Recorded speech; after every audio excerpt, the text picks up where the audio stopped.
नमस्ते। आज हम आपको ले चलेंगे 1950s के दौर में, एक ऐसे क्राइम थ्रिलर की दुनिया में जिसने बॉलीवुड में हंगामा मचा दिया था। जी हाँ, हम बात कर रहे हैं सीआईडी की। ये सिर्फ एक फिल्म नहीं थी, ये तो एक पूरा चैप्टर था जिसने क्राइम जॉनर की परिभाषा ही बदल दी। तो चलिए मेरे साथ 1956 के बॉम्बे की उन रहस्यमयी गलियों में उतरते हैं। फिल्म शुरू होते ही एक आवाज गूंजती है, उसे आज खामोश हो ही जाना चाहिए। बस ये एक लाइन और माहौल में एक अजीब सा तनाव घुल जाता है। अंधेरा, साजिश, खतरा। एक क्लासिक नॉयर थ्रिलर की सारी पहचान इसी एक धमकी में छिपी है, और हमें ये इशारा मिल जाता है कि ये कहानी किसी की जान लेने वाली है। तो कहानी हमें ले जाती है 1950s के बॉम्बे। वो बॉम्बे जिसकी रातें जितनी रोशन थी, उसके साए उतने ही गहरे, और इन सायों के बीच जुर्म की नब्ज पकड़ने वाला एक ही आदमी था, हमारे हीरो सीआईडी के एकदम डैशिंग और बेखौफ इंस्पेक्टर शेखर। और कहानी की शुरुआत ही होती है एक बहुत बड़े धमाके के साथ। एक जाबाज एडिटर है श्रीवास्तव साहब, जो शहर के सबसे बड़े क्रिमिनल सिंडिकेट का पर्दाफाश करने वाले थे। लेकिन सच बोलने वालों की आवाज़ अक्सर दबा दी जाती है ना। बस अपराधियों ने फैसला कर लिया कि श्रीवास्तव को हमेशा के लिए चुप करा दिया जाए। अब जरा देखिए कि ये सब कुछ कितनी तेजी से होता है। पहले फोन पर एक धमकी आती है, जान से मारने की। श्रीवास्तव घबराकर फौरन अपने दोस्त इंस्पेक्टर शेखर को फोन मिलाते हैं। लेकिन इससे पहले कि शेखर पहुंच पाते, हमलावर अपना काम कर चुका होता है। शेखर को बस लिफ्ट के पास से भागता हुआ एक साया दिखता है, और यहीं से शुरू होती है वो जबरदस्त कार चेस। सोचिए, शेखर कातिल के बस पीछे ही है, और तभी कहानी में आता है एक गजब का ट्विस्ट। रेखा नाम की एक लड़की, जिसकी कार में शेखर पीछा कर रहे थे, अचानक गाड़ी की चाबियां खींचकर कीचड़ में फेंक देती है। बस कातिल गायब। शेखर तो बस देखते रह जाते हैं। लेकिन असली शौक तो तब लगता है जब उन्हें पता चलता है कि ये लड़की कोई और नहीं, बल्कि उनके अपने बॉस सुपरिटेंडेंट की बेटी है। और यहीं से ये केस एक सीधा साधा मर्डर केस नहीं रहता। नहीं, ये एक ऐसा जाल बन जाता है जिसमें हर कोई फंसा हुआ है। एक जेब कतरा इसका सबसे अहम गवाह है। एक रहस्यमयी औरत साजिशें बुन रही है, और पर्दे के पीछे शहर के बहुत बड़े बड़े लोग अपना खेल खेल रहे हैं।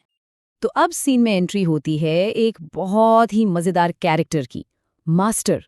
नाम मास्टर है, पर काम है जेब काटना। लेकिन इस कहानी में वो इकलौता ऐसा इंसान है जो कहता है, मैंने कातिल को देखा है। कमाल है ना, एक मामूली सा चोर अब पुलिस का सबसे बड़ा गवाह बन चुका था। और यकीन मानिए, मास्टर की गवाही काम भी कर जाती है। उसकी बताई पहचान पर शेर सिंह नाम का एक आदमी धर लिया जाता है। शेखर उसे सीधा जेल में डाल देते हैं। सबको लगता है चलो केस सॉल्व, लेकिन असली खेल तो अब शुरू होना था। और तभी कहानी में एंट्री होती है कामिनी की, खूबसूरत, चालाक और बेहद खतरनाक। वो शेखर को एक जगह बुलाती है और सीधे टेबल पर रख देती है 50,000 रुपए। उस जमाने में ये बहुत बड़ी रकम थी। और शर्त बस इतनी सी कि कातिल शेर सिंह को आजाद कर दो। पर इंस्पेक्टर शेखर ईमानदार थे, वो बिकने वालों में से नहीं थे। उन्होंने रिश्वत को साफ साफ ठुकरा दिया, और बस कामिनी ने अपना अगला दाव चल दिया। शेखर के ड्रिंक में नशा मिला दिया गया। जब शेखर की आंख खुलती है तो वो खुद को शहर से मीलों दूर आगरा रोड पर पाते हैं। ये गैंग का एक क्लियर मैसेज था, या तो बिक जाओ या मिट जाओ। और यहीं से कहानी पूरी तरह पलट जाती है। एक ऐसा मोड़ आता है जहां शिकारी खुद शिकार बन जाता है। जी हां, जो इंस्पेक्टर अब तक कातिल को ढूंढ रहा था, अब वो खुद एक मुजरिम बनने वाला था। मास्टरमाइंड ने एक ऐसा जाल बुना कि पुलिस वाला ही कातिल बना दिया गया। ये प्लान कितना खतरनाक था, जरा सोचिए। स्टेप 1, गैंग ने अपने ही आदमी शेर सिंह को जेल के अंदर ही मरवा दिया। क्यों? ताकि वो मुंह ना खोल सके। स्टेप 2, इस मर्डर को ऐसा दिखाया गया जैसे पुलिस ने टॉर्चर करके उसे मार डाला। और स्टेप 3, सारे के सारे सबूत ऐसे प्लांट किए गए कि एडिटर और शेर सिंह दोनों की हत्या का इल्जाम सीधा इंस्पेक्टर शेखर पर आ गया। अब शेखर के लिए कानून के सारे रास्ते बंद हो चुके थे। तब वही जेबकतरा मास्टर उसे एक ही रास्ता सुझाता है, भाग जाओ। शेखर को भी ये बात समझ आ जाती है, सिस्टम में रहकर अब वो बेगुनाह साबित नहीं हो सकता।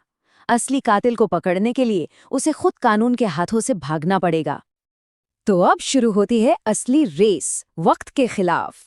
एक तरफ पूरी पुलिस फोर्स शेखर के पीछे है, दूसरी तरफ गैंग के गुंडे उसे मारना चाहते हैं, और इन दोनों के बीच एक अकेला इंस्पेक्टर भाग रहा है। अब वो एक भगोड़ा है जिसे खुद को बेगुनाह साबित करने के लिए असली मास्टरमाइंड को पकड़ना ही होगा। और इसी भागदौड़ के बीच शेखर का सामना एक बार फिर होता है कामिनी से, और वो कामिनी से एक ऐसी बात कहता है जो सीधा उसके ज़मीर को झंझोड़ देती है। तुम जुर्म की योजना बना सकती हो, लेकिन जुर्म कर नहीं सकती। बस यही वो लाइन थी, यही वो पल था जब एक दुश्मन का दिल पिघल गया और वो एक मददगार बनने को तैयार हो गई। कुछ देर बाद गैंग शेखर को ढूंढकर उसे घायल कर देता है, और जख्मी हालत में शेखर कहाँ पहुंचता है? कामिनी के दरवाजे पर। और यहाँ कामिनी अपना फर्ज निभाती है। वो न सिर्फ शेखर के जख्मों पर मरहम लगाती है, बल्कि उसे इस पूरे खेल के असली सरगना धर्मदास से भी छुपा लेती है। और अब बिछाई जाती है आखिरी बिसात। पुलिस और शेखर मिलकर एक प्लान बनाते हैं। अखबार में ये खबर छपवा दी जाती है कि कामिनी होश में आ गई है और वो गवाही देगी। उसे हॉस्पिटल के कमरा नंबर 13 में रखा गया है, लेकिन असल में उसे चुपके से कमरा नंबर 15 में शिफ्ट कर दिया जाता है। धर्मदास ये सोचकर कि उसका आखिरी गवाह कमरा नंबर 13 में है, उसे मारने के लिए पहुंचता है और सीधा पुलिस के जाल में फंस जाता है। बस खेल खत्म, उसे रंगे हाथों पकड़ लिया जाता है। तो इस तरह ये रोमांचक कहानी अपने अंजाम पर पहुंचती है। लेकिन सीआईडी को सिर्फ इसकी कहानी के लिए याद नहीं किया जाता। इसकी असली पहचान तो वो विरासत है जो ये फिल्म पीछे छोड़ गई। तो चलिए अब जरा ये समझते हैं कि आखिर क्यों ये फिल्म आज भी इतनी स्पेशल है। सबसे पहली और सबसे बड़ी बात, ये फिल्म एक जबरदस्त ब्लॉकबस्टर थी। 1956 की सबसे ज्यादा कमाई करने वाली फिल्म, मतलब उस साल की नंबर 1 हिट। लोगों ने इस स्टाइलिश क्राइम थ्रिलर को हाथों हाथ लिया था। लेकिन बात सिर्फ कमाई की नहीं है, ये फिल्म तो जैसे टैलेंट की एक खान थी। जरा सोचिए, महान एक्ट्रेस वहीदा रहमान ने इसी फिल्म से अपना डेब्यू किया था। इसे प्रोड्यूस किया था सिनेमा के जीनियस गुरु दत्त ने। प्रमोद चक्रवर्ती और भपी सोनी जैसे दो बड़े डायरेक्टर्स का करियर इसी फिल्म से लॉन्च हुआ। और कॉस्ट्यूम्स वो डिजाइन किए थे भानु अथैया ने। जी हाँ, वही भानु अथैया जो आगे चलकर भारत की पहली ऑस्कर विनर बनी। मतलब एक ही फिल्म में कितने सारे लेजेंड्स एक साथ। और फिर आता है इस फिल्म का म्यूजिक। अरे भाई, उससे कोई कैसे भूल सकता है? ओपी नैयर का संगीत। ए दिल है मुश्किल जीना यहाँ, जरा हटके जरा बचके, ये है बॉम्बे मेरी जान, या फिर लेके पहला पहला प्यार। ये गाने आज 60 साल से भी ज्यादा समय के बाद भी उतने ही फ्रेश लगते हैं, उतने ही पॉपुलर हैं। और हाँ, यहाँ एक बहुत ही मज़ेदार बात बताता हूँ। वो गाना जो बॉम्बे शहर का एंथम बन गया, ये है बॉम्बे मेरी जान, उसकी धुन पता है कहाँ से आई?